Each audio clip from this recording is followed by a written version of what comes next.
Ayusin niya yan. Ayaw, di ba? Pre. So, si Einstein medyo aayusin na ng konti yan para mas swabe ang pagbagsak ng mga debris. Mamaya balikan natin si Einstein. Tingnan natin anong mga bagong inimbento niya bukod sa Newton's law.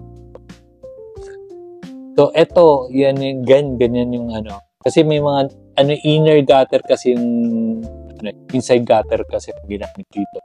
Kaya para dire-diretso siya, poste, pababa hanggang sa dun sa kaninang hinuhukay dun sa ground floor, yung nabiyak, saka baliktad na slope.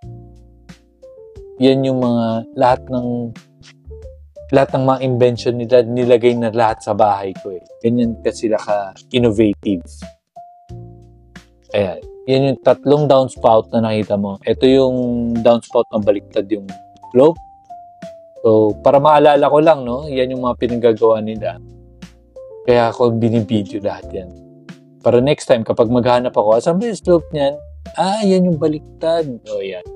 Makikita mo, yan, dire-diretso hanggang sa babae. Tapos yun yung dalawa pa katabi.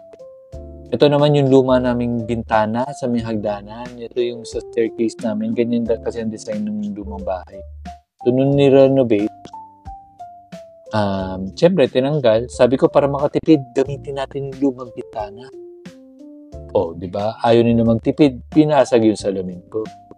So, bibili ulit ako ng salamin, ikakabit dyan. Syempre, tatlo sila, tulong-tulong dyan. Yung isa talaga, hindi talaga tumutulong yan kasi mason niya. Gusto lang niya iurong yung paggawa dyan kasi yung motor niya, nakikita niya nandyan. Tatamaan yan kapag nangginaw. Siyempre, yan yung priority natin. Yung motor, hindi yung bintana. Yung bintana kasi yan, kita mo, basag, di ba? Tinuluyan na.